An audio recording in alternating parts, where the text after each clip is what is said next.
بسم الله. ازيكم شباب؟ يا رب تكونوا بخير. فيديو على غير المتوقع. الفيديو ده انا هكلمك فيه واغطي لك فيه كل النقط بتاعه المنح. والسؤال الاشهر والسؤال الشائع والسؤال اللي كل الناس بتتكلم عليه هو انه هل فعلا هتعلم 5 تراكات في 9 شهور؟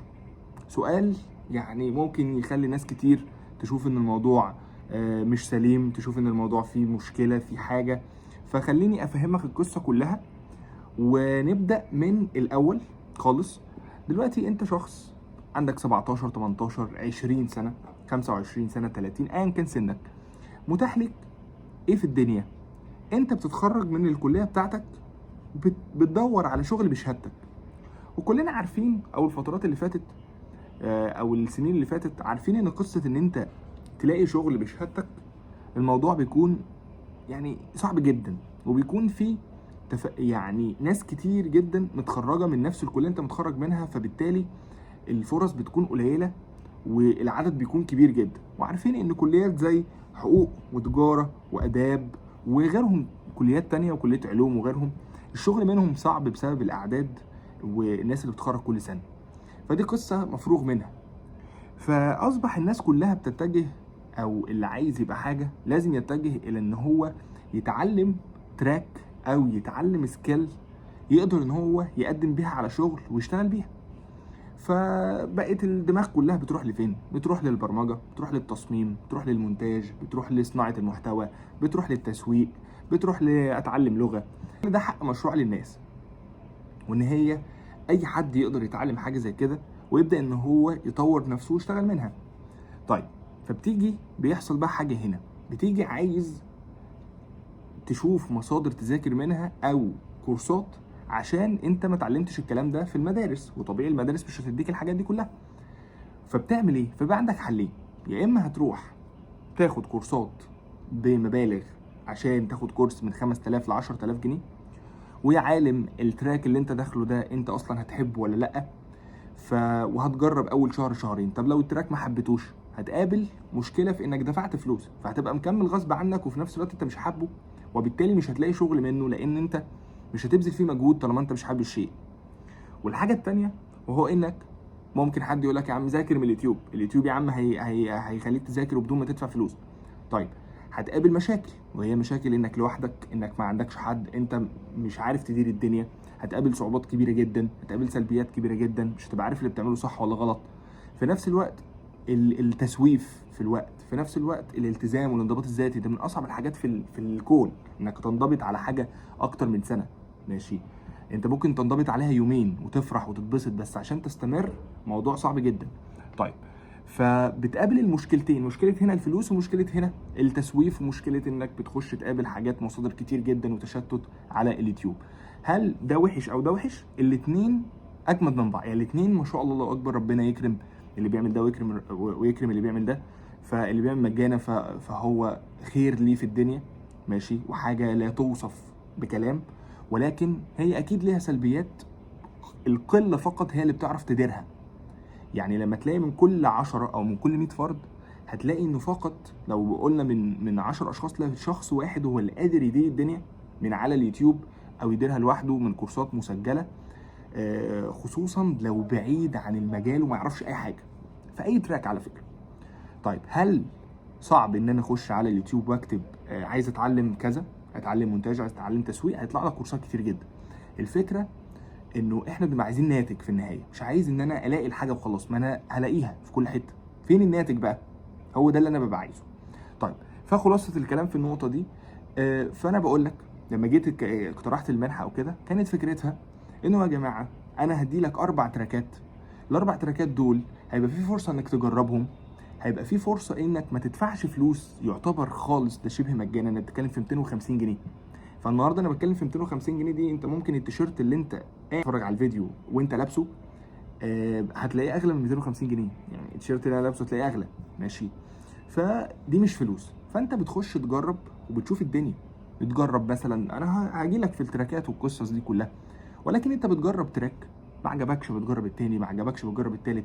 الحاجات دي بتفضل معاك مدى الحياه. في مهندسين شغالين في شركات وشغالين فريلانس، هم اللي بيشرحوا لك وبيساعدوك.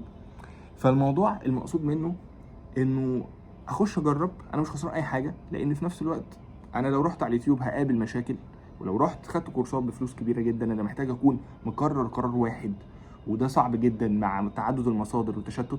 انا مش بمنعك من حاجه من الاثنين، ولكن بفهمك الفكره. فانت لو مقرر وعايز مجال معين، وانت شايف شركه معينه او حته معينه بتدي لك، لا روح خده، انا اشجعك. ونفس الكلام لو انت في اليوتيوب في حد بيوجهك وبيرشدك وبيقول لك ذاكر من الفلاني الفلاني كذا، وذاكر من الفلاني الفلاني كذا، ده بعد كذا، ويكون في تطبيق ويكون في ممارسه، لان الموضوع كله يعتمد على التطبيق والممارسه. خليني النهارده انا دخلت لي انت المنحه، وانا يعني اديتك كل ما موجود في المجال كله، بس انت مش بتطبق، والله ما هتلاقي شغل في المجال. المجال عباره عن تطبيق وممارسه، عامل زي بالظبط ما تتعلم السباحه. هل ينفع انا جيت النهارده اتعلم السباحه يوم واجي بعد 3 سنين اكمل تعليم السباحه؟ هبدا من الصفر. فهي محتاجه ممارسه. زي السواقه، النهارده ينفع تتعلم سواقه والله انا عرفت الحاجات نظري فانا ان شاء الله هسوق على الطريق مع وسط بقى التريلات والعربيات؟ هينفع؟ لا، فلازم ممارسه. عشان تتعلم برمجه فانت لازم ممارسه. الممارسه دي عباره عن ايه؟ عباره انك لما تاخد الحاجات النظريه تبدا تشوفها تطبيق عملي وتطبق اكتر. يعني تستخدم نظريه تذاكر 20 30% وتطبق 70% من وقتي. والمهم نرجع لنقطه تراكات المنحه بقى. فالنهارده انا بقول لك انا هوفر لك ماشي تراكات. الحمد لله بفضل ربنا احنا ضفنا كمان تراك جديد، هو تراك الداتا اناليسيز. فالتراكات لو انت ما تعرفهاش تراكات المنحه، فتراكات المنحه انت بتتكلم في ان شخص لو حابب التصميم، فانا هديلك تراك اسمه يو اي ويو اكس. التراك ده هو تراك، الخلاصه منه يعني هو تراك بتاع انك تصمم المواقع والابلكيشنز اللي انت بتشوفها النهارده. مثلا ابلكيشن زي فيسبوك او واتساب او انستجرام، موقع زي مثلا نتفليكس. المواقع دي كلها كان في شخص اسمه يو اي ويو اكس ديزاينر، هو الشخص المسؤول عن ان هو يعمل لك التصاميم الشكليه الحلوه، يعني تشوف شكل الموقع ترتاح له، وتشوف المراحل بتاعه الموقع تبقى بتستخدم الموقع بسهوله. يعني شايف الدنيا متنظمه والصفحات متنظمه والسايكل بتاعه الويب سايت كله الدنيا لذيذه مش معقد. دي وظيفه اليو اكس، ووظيفه اليو اي هو الشخص اللي بيهتم بالالوان والاشكال والكلام ده كله.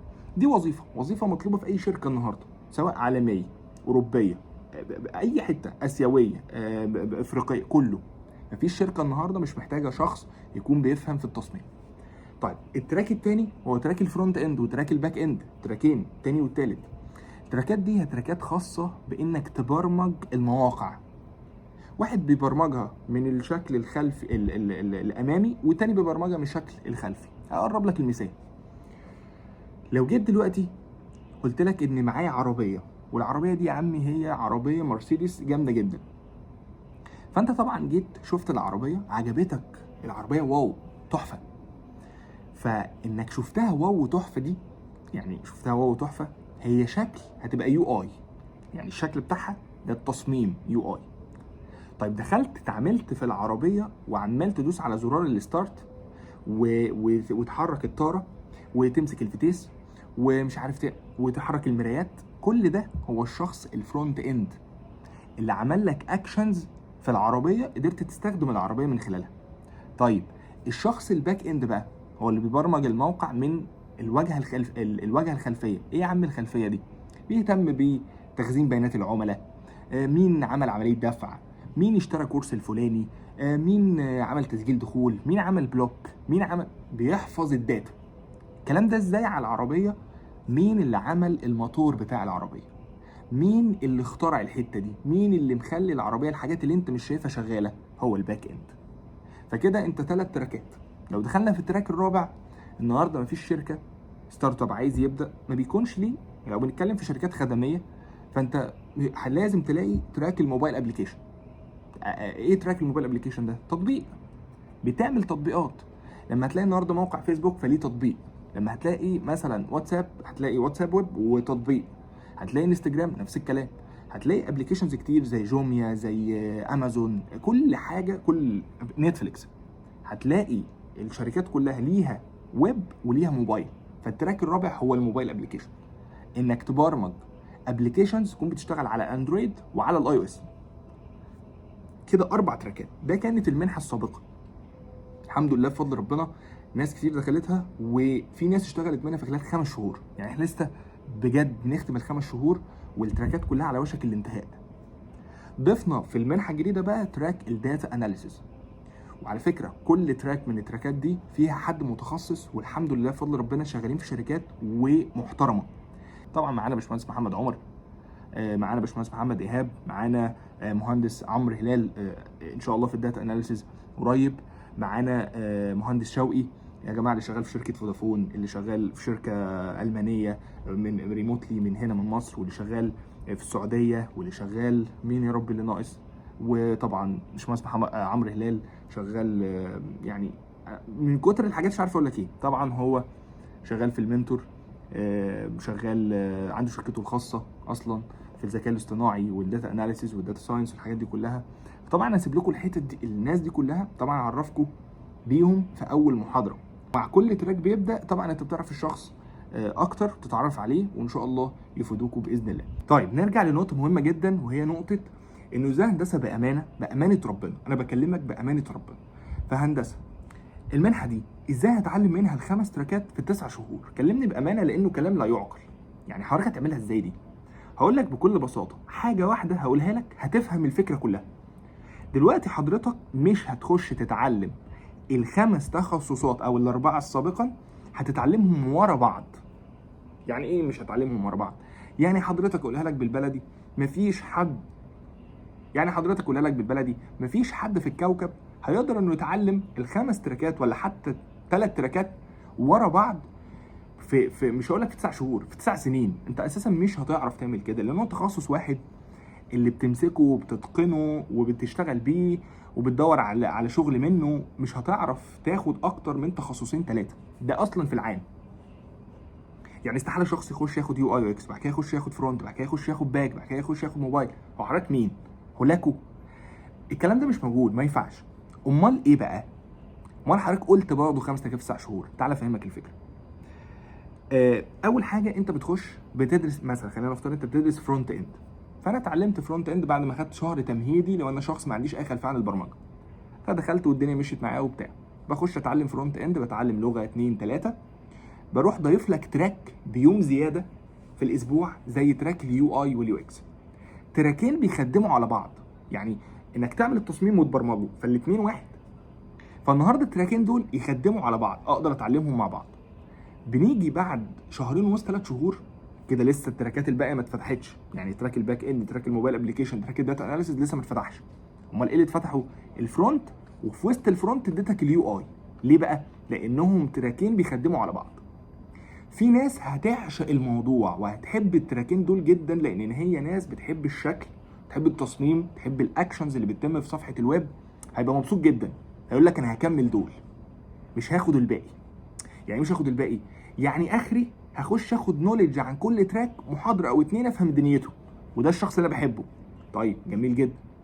واحد تاني يقول لك لا ما عجبنيش الفرونت وما نزلش من زور اليو اي واليو اكس، هعمل ايه؟ خلاص نركن اليو اي واليو اكس، لان انت شخص ما بتحبش التصميم. هتعمل ايه في الفرونت اند؟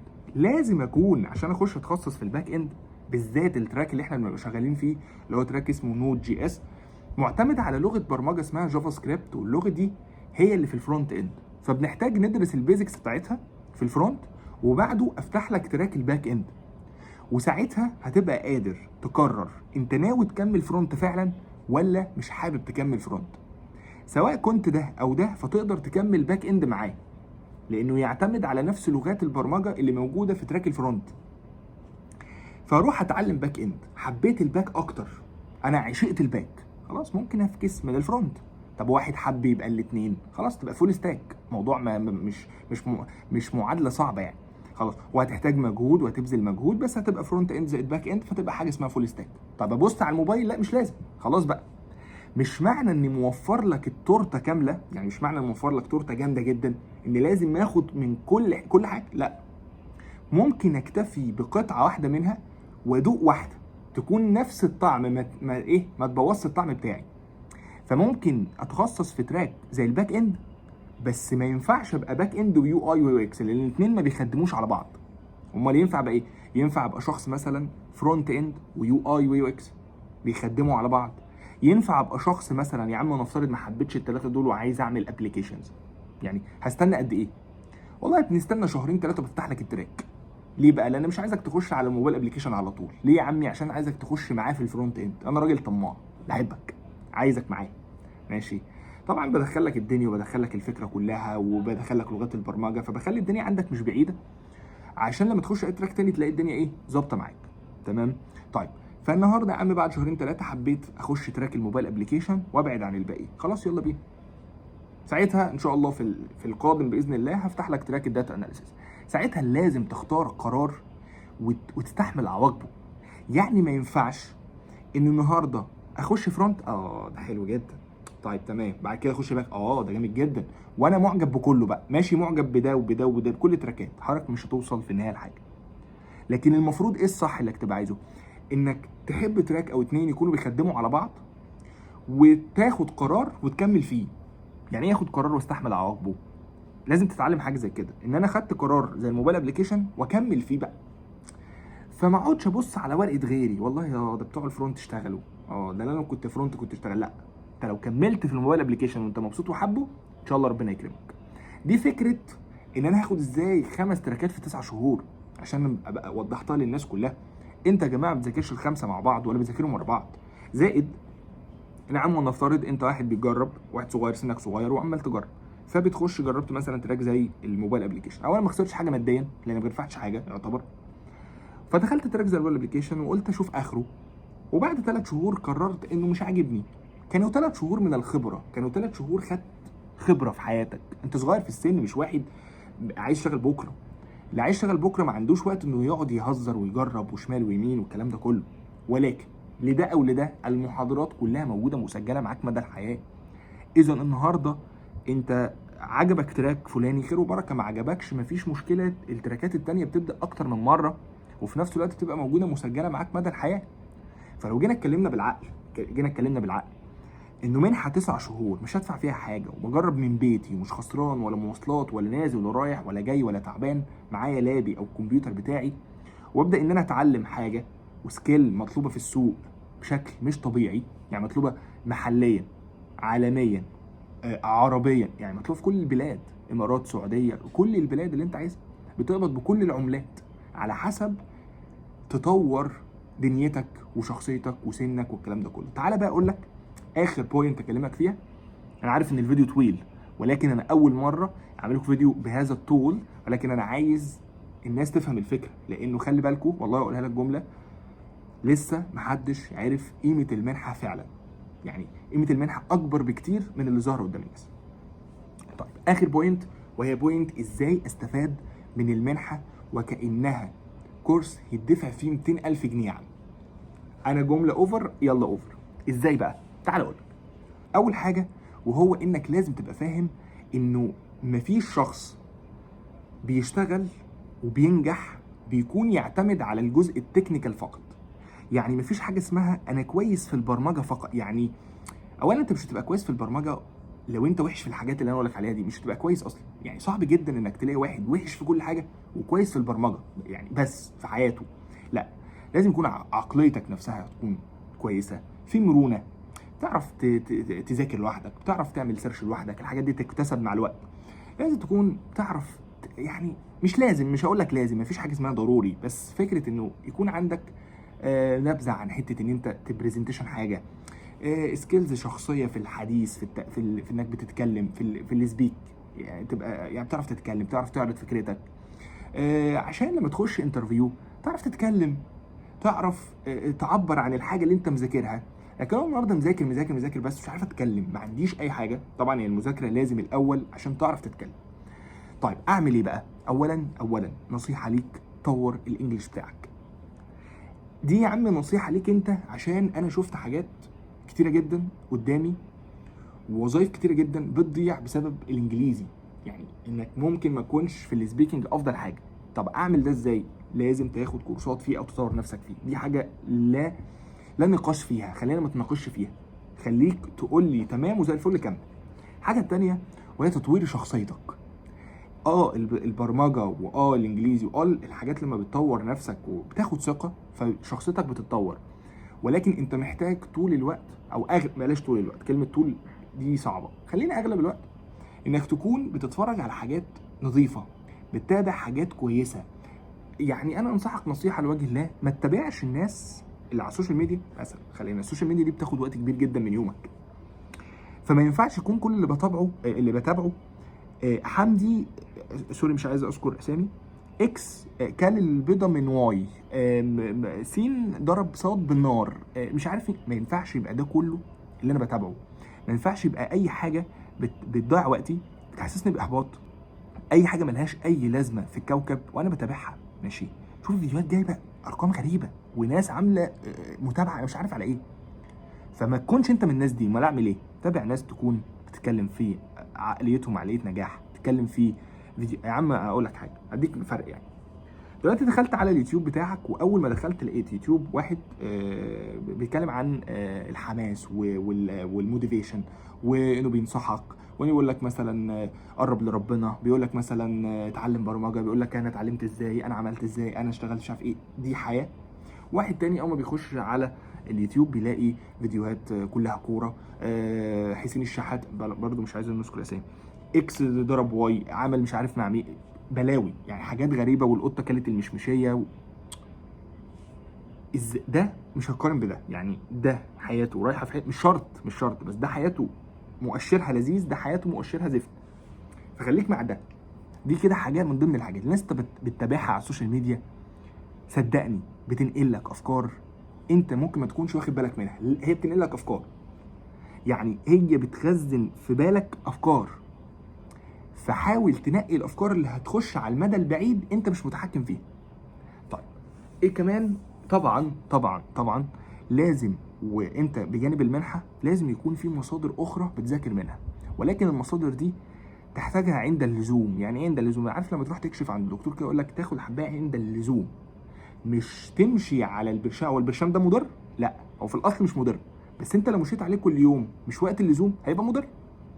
اذا انا لو دخلت على اليوتيوب وانا ماشي في تراك محدد، ودخلت على اليوتيوب وخلاص وبذاكر اي حاجه في اي حاجه، هيبقى مضر. لكن لو خدته عند اللزوم، عند اللزوم ده اللي هو معنى ايه بقى؟ بمعنى انك وانت واقع في بجايه في الموقع وانت شغال، عندك ايرور في شيء فلاني، عندك حاجه فلانيه، بتعمل سيرش على النت فيفتح لك مصدر الفلاني، فتاخد منه المعلومه الفلانيه فتبدا تنفذها. كده تتعلم اسرع وتتعلم افضل من انك ماشي على توتوريال. وبيحصل هنا مشكله لما بتتفرج على توتوريالز كتيره، تخش في حاجه اسمها توتوريال هي اللي كلنا عارفينها. طيب بلاش يا عم دي. الفكره بقى بتهمنا ايه؟ الفيديو الاولاني، الفيديو الثاني، الفيديو الثالث، مفيش تطبيق رابع خامس سادس، فلما توصل للفيديو ال20 انت نسيت اللي خليني بقى اختم لكم الفيديو عشان الليل ليل، وطبعا انا مسافر اصلا، فان شاء الله يعني يومين وراجع وكده باذن الله. فيعني عشان اختم لكم بقى الفيديو باذن الله، المنحه الجديده طبعا في اول شهر 10 باذن الله، على يوم 2/10 يوم 3/10 اول اسبوع من شهر 10 هنبدا نخش في الدنيا. في بعد شهر ان شاء الله هيكون في يعني كماله المنحه تبدا تاني باذن الله. لو انت حابب تستفسر عن اي حاجه فيها، هي فرصه لا تعوض، استغلها. هي حاليا بارقام لا تذكر، ما انت حرفيا ما بتدفعش حاجه. جرب ومش هتندم، وهخليك طول ال9 شهور قاعد تقول هو ازاي في كده بكده باذن الله. اشوفكم على خير ان شاء الله في اقرب فرصه. السلام عليكم.